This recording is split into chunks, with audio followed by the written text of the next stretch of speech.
In this vlog, in recognition of this week's Mental Health Awareness Week, I'm going to talk about my own mental health, specifically depression, my own experience with depression over the course of around 20 years, and what I did immediately before resolving it about 3 years ago. And I resolved it for good. It hasn't come back so far.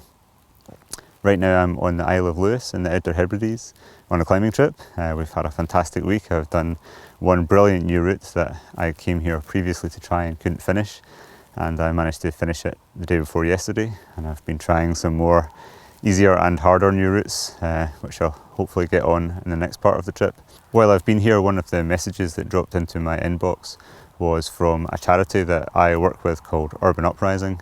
And Urban Uprising take people from young people, age 8 to 18, from deprived areas in Scotland, but also in other parts of the world, and take them to the outdoors and take them climbing. But the email I got from them this week was with respect to Mental Health Awareness Week. They said that they were running a bit of a campaign on social media this week, trying to draw attention to mental health and raise awareness of it. I guess much of the work that they do, taking young people into the mountains or showing them climbing, can have a huge impact on the mental well-being of young people. And my perception these days is that there are much more people talking about their own mental health and not being afraid to share their story about it. And I think that's a good thing. On one hand, I'd like to just add my story to that pile, and hopefully that's useful to anyone. If it is, then brilliant. But I must admit that I've been kind of reticent to do that so far. So I'm unsure of what impact it can make. I mean, maybe it can make an impact, and that's great, but I have a feeling that I'd like to try and offer something more. But before I get into the details of what that's about, I want to make two really important caveats to this post. The first is that I recognise that there are many inputs to mental health issues, and specifically depression, and that the ones that I will speak about are maybe only one of many different ones. So it follows that if people try and make the same changes that I made, while they may well work, and it's entirely plausible that they may work for many people, at least to a certain extent, they certainly may not be what's important for everyone. So that's the first caveat. The second really important caveat is that I cannot be sure that the changes that I made were actually what was responsible for my own depression resolving. I had mild to moderate depression for a couple of decades without a break. I made some quite dramatic changes to my lifestyle, and then within 4 weeks my depression resolved, and it was a really marked effect that could not go unnoticed. And since then I have been able to manipulate the symptoms by manipulating the variables that I changed, i.e. I was able to bring those depression symptoms back and then remove them again by manipulating those things. Now, I still cannot exclude my own bias in that, so I want you to be clear that just because I'm saying that it's possible that this may have been what caused the change, it may have been something else completely different that I'm unaware of, so please do keep that in mind. So first of all, I should probably just say what it was that I felt in my mind. I suppose I could best characterise it as mild to moderate depression. I think I first became aware that that's what it was when I was maybe around 14 or maybe even less. And those symptoms persisted more or less without much change to speak about for the whole of the rest of my teens, the whole of my 20s, and around half of my 30s. I wouldn't say that it got any better or any worse. For most of the time, those symptoms were absolutely tolerable, as they are for most people. There was only one period in my early 30s where I really felt bad enough that I felt like I needed to seek help, and I did go to my doctor and talk to my doctor and see a psychiatric nurse about depression with a view to trying to treat it in some way. Or I actually don't really know what my goal was of seeing. I didn't particularly want to take medication because of the severe side effects that I'd seen affecting other people that I know. One of the things I was aware of was that my sport and athletic performance was something that really helped my mood a great deal, and I did not want to take anything that would worsen that, because I felt that that potential negative would maybe offset any benefit I would get. So I was very reluctant to take any drugs. I was also, I suppose, quite good at self-medicating, in that I am incredibly lucky not only to have a privileged lifestyle of, living in the West and having access to healthcare in general, having access to friends, a safe, supportive environment, and also crucially, I was so lucky at the age of 15 to find the sport of climbing and mountaineering that takes me into beautiful outdoor spaces like this, which can really, really help.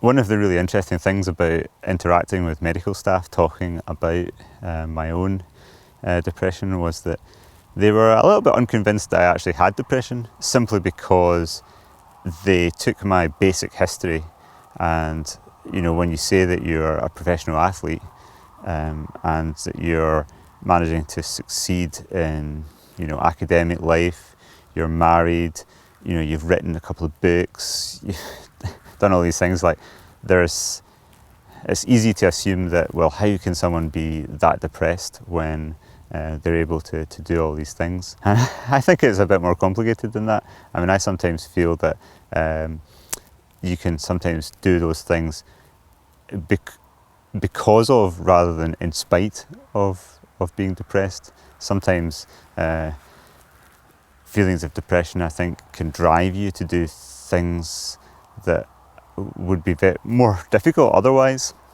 But anyway, that's a bit of a digression. The interesting part of my discussions with medical staff was with respect to suicide, and one of the direct questions they always ask is, like, have you considered suicide? And my direct answer would be no, absolutely not. But we didn't, because of lack of time, which was just a silly thing, we didn't ever get to the core reason for that, which is that my grandfather committed suicide. And that was many years ago, when my father was only 13, and that obviously had a profound effect on my father, but also the ripple effects spread much further than that into my life, other people in my family. So my dad was like in his mid-50s when I was born, and so you think, like, this event a couple of generations back that happened the best part of a century ago could still have quite profound effects on even my life and my peers' life and my family. That's quite something. And so I remember being aware from a young age that was off the table as an option for dealing with depression for me, and that I would have to just go to any lengths to either cope with or find other ways to treat it. One thing that's nice about being a climber is that through your climbs that you do over the years, you kind of have this record that helps to anchor periods in your life. And as I was going through feelings of depression and not really knowing what to do with it or how to respond to it, I remember over multiple years going to a bouldering venue called the Arisaig Cave out on the west coast of Scotland. And doing a series of first ascents there over years, often just on my own in the winter, no one else around at all. So they were kind of contemplative experiences. And when I was doing red points on some of the longer climbs there, I would have quite long periods of rest in between my attempts. And during those, I remember sitting and dealing with all those feelings. And I posted up a video of a first ascent I did, a long 48B traverse. And I called it At Eternity's Gate. It's actually after a Van Gogh painting, which I presume is a contemplation of suicide. And I remember just being in the rests in between my attempts on this and just feeling like I want out of my life, and I just didn't know what to do, and I was sort of struggling with the idea that I had nothing to throw at this problem. And so it was really nice when I was there many years later, and I did another climb, which I called Lithium, which started along the same traverse and then finished up a much harder finishing problem. And I remember having the same experience of having red points on this long problem and having long rests and walks on the beach in between my attempts, but feeling totally different in my mind and feeling in a much more resilient and solid, happy state where I felt happy to be in myself, happy to be alive, and just free of those feelings that I used to have. It's quite amazing, and I really wish that everyone who suffers with depression could feel that same thing. So maybe that really positive decision that whatever happened, I felt that I needed to go through any feelings of depression rather than take much more drastic action to escape from it. Did actually help me to look for ways to self-medicate in different ways, whether that would be things like social connection, generally looking after my lifestyle, trying to sleep well, trying to have stability in my life, but also just spending time in the outdoors, which for many people who are involved in sport and athletics, they really lean on it. And that's one of the reasons actually why I wrote my second book, Make or Break, where I was acutely aware of observing many friends that when athletes who have depression are forced out of it through some simple injury like an injured elbow tendon, that can have then profound downstream effects on their mental health because they can't do their sport and they can't access that self-medication. So this can be a really, really much more serious issue than just the injured part, and an issue of just getting back to their sport. Then in my mid-30s, around 35, I was having a parallel struggle for a completely different reason with my weight for climbing. I've always struggled with having a high body fat percentage and just being generally overweight. I've had to go to considerable lengths to try to keep that under control, and the difficulty of sustaining that for decades was beginning to become more and more difficult, and I was looking for ways to optimize that, and through that effort I started to run some diet experiments on myself, and the sole outcome that I was looking for was a way to maintain a lower body fat percentage without having to consciously restrict my food intake all the time and just basically be super hungry all the time. And I actually managed to do that. So I tried the ketogenic diet, which I imagine most of you watching this channel will have heard of. And if you haven't, then it's very, very easy to find basic information about the ketogenic diet now. So I at that time, which was the late 2015, early 2016 maybe, it was a little bit lesser known or lesser well accepted as an effective measure. And I'd previously discounted it in my previous 2 decades of trying other methods to control my weight. So I tried it, and it was extremely effective for lowering my weight, my body fat percentage, and increasing my climbing grade. So it worked from that point of view. But purely by accident, I noticed that it had some other effects. So there were a handful of other health problems that I'd had, some of which my whole life. So things like eczema and some joint pain and recurring injury problems. And I will save those for another post because otherwise this will become very long. But they also improved, in some cases just a little bit, in some cases completely, on the ketogenic diet. And also, after maybe around 3 weeks of implementing a strict ketogenic diet, I noticed there were changes in my mood. Now, in my reading on the ketogenic diet, of which I have done a lot, I was aware of plenty of anecdotal stories on the internet of people changing their diet, and not just on the ketogenic diet, on lots of different diets, and resolving their depression, or at least saying they'd resolved their depression through that intervention. And in the most part, I was extremely sceptical, as one should be, about that, and basically discounted it and just thought, well, yeah, I don't know what to make of that at all. So when I started to feel that my own mood was lifting and some other changes happening, I was curious about it, but I kind of parked it in the back of my mind, because I thought, oh God, am I going to be one of these people that says, oh, I changed my diet and I cured my depression? Like, oh God. So I would say in 4 weeks, it just felt like a weight was lifted. And it just felt, I can just best summarize it as being like thinking, oh, this is how you're meant to feel. Not like that, not like the way I felt for all that time.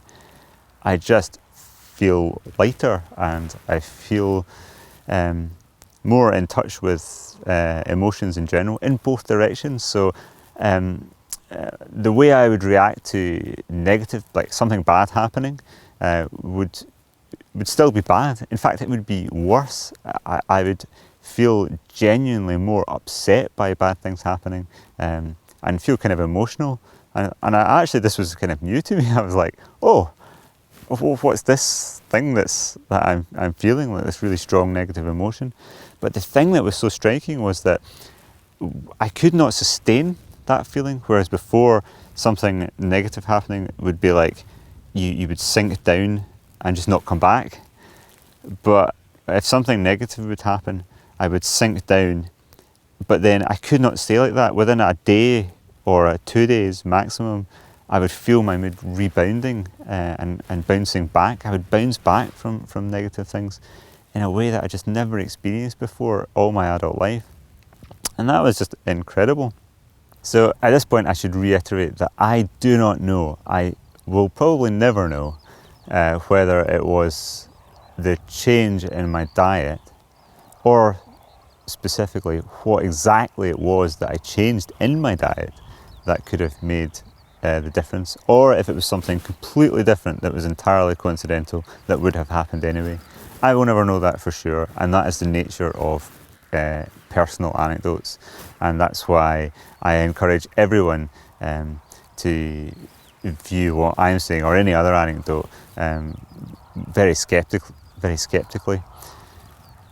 Neither, I think, is it a good idea to ignore it. Is it even plausible that such a change in diet could make that difference?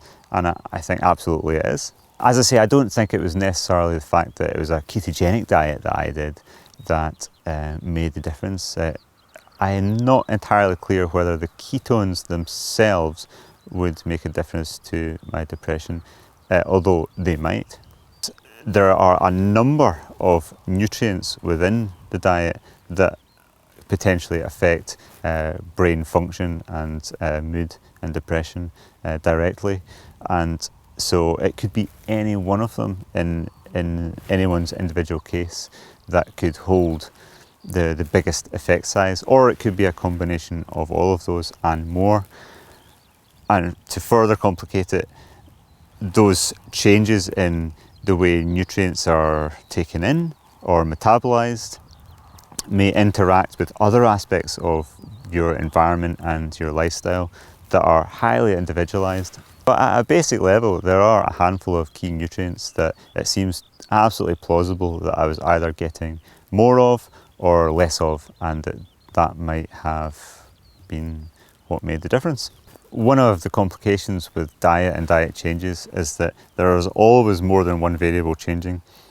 You're always eating, if you eat more of one thing, you're eating less of another thing. And so it's very difficult to tell whether it's the thing you ate less of or the thing you ate more of that made the difference.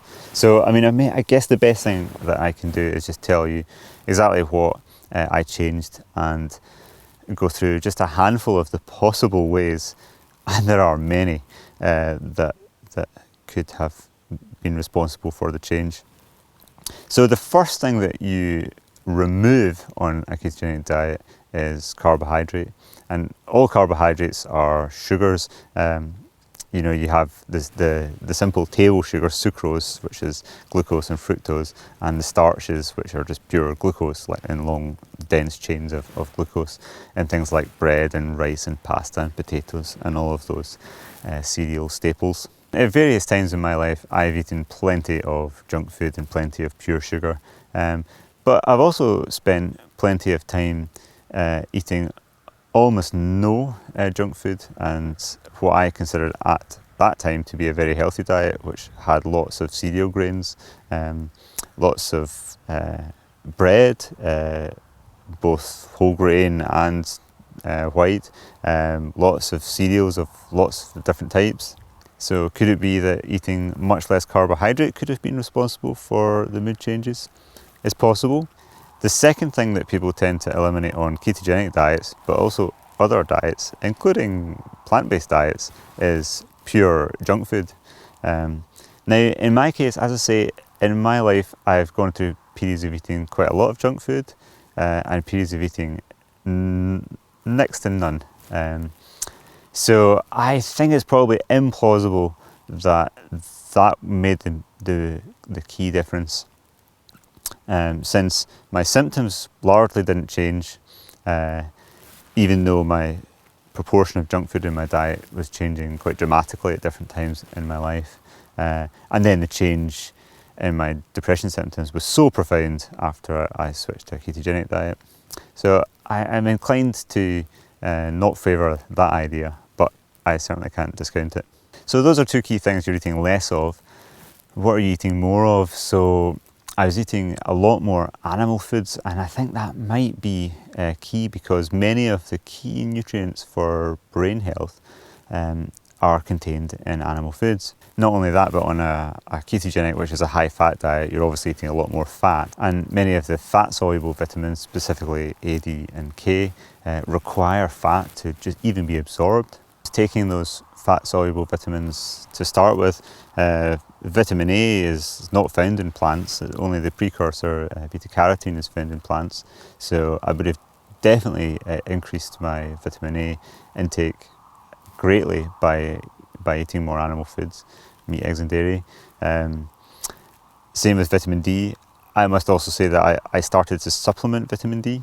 With respect to vitamin K1 needs to be converted in the body, and the conversion rate is poor.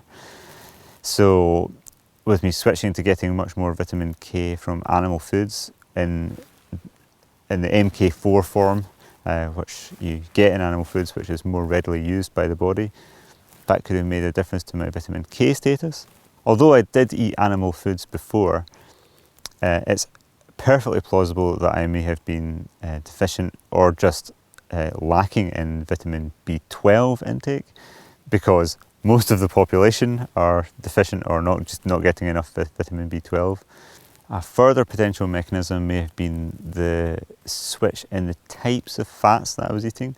So much of the fat that I was eating in my previous diet was polyunsaturated fats, the PUFAs, because I wasn't eating much animal fat. So I was not really consciously, but I was not eating a lot of saturated fat. Many of the PUFAs in the Western diet come from seed oils, which contain a lot of omega-6 linoleic acid.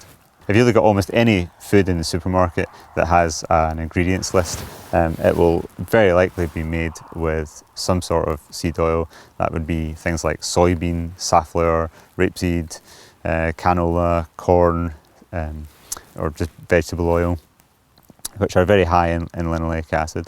Now, linoleic acid intake in the human diet is a matter, like almost everything in nutrition, of a big controversy.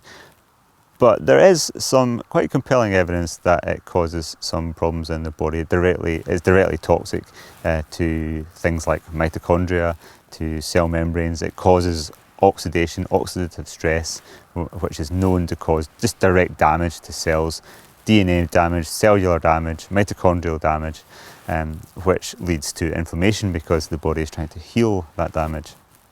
So anything that reduces your linoleic acid consumption may make a difference to inflammation. And it's increasingly recognised that inflammation plays a role in depression of certain types.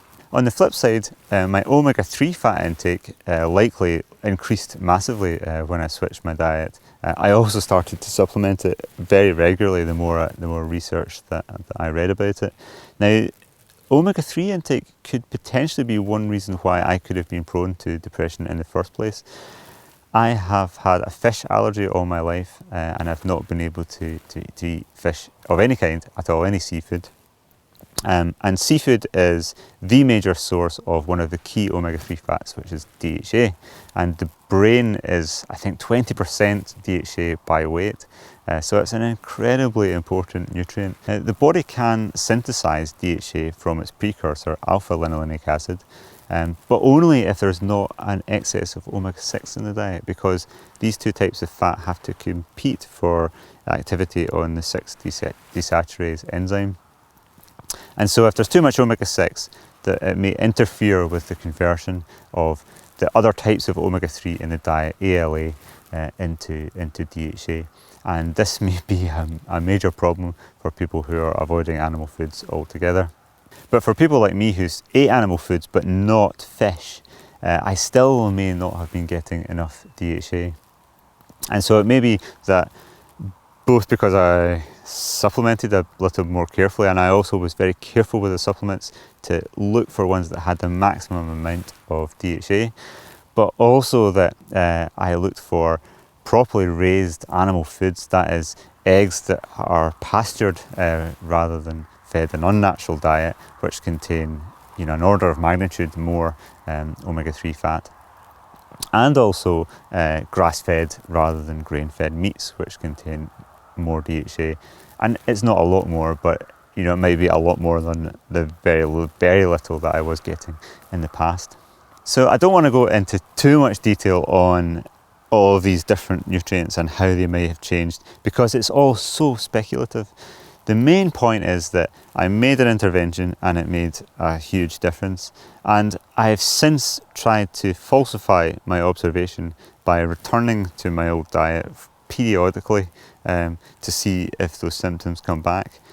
And to an extent, that has worked. All of those feelings that I left behind 3 years ago, returning, maybe not to such a large extent, because I imagine it would take time to cause the same damage as I had done before.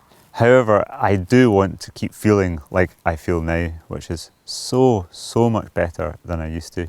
And so for those reasons, I will continue to experiment with different diet changes and also read the research to try and understand why what I'm doing might be working. So I'd like to make it totally clear that I am not endorsing or promoting in any way the diet that I have tried, and I actually have tried many different ones over the past 3 years, and I'll go through the intricacies of my different diet experiments in future posts.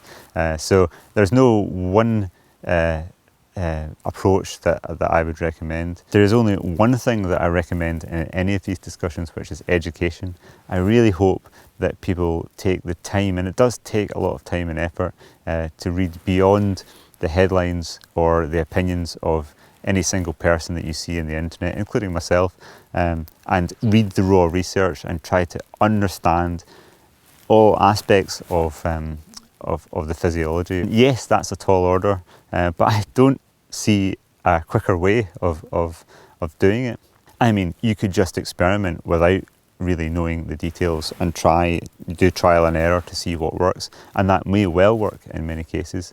It may also run into problems, such as the risk you take with experiments. In my own case, I certainly was feeling, both with other aspects of my health and my mental health, that I was in a position where I had little to lose by experimenting. And for me, I've been lucky that those experiments have totally paid off in multiple areas of my health, and I just feel so glad that I've done them. But I did do them in a kind of educated way. But really the other message that I just like to say is that there are sometimes very simple things that were right under your nose, other changes that you can make that can make a huge difference to mental health. And although you can have symptoms for years and years and years, decades, there is the possibility that something could change dramatically, and like I experienced, the feeling that kind of dogged your life for several decades can just disappear. I really hope in whatever way you find you can have that same experience that I have.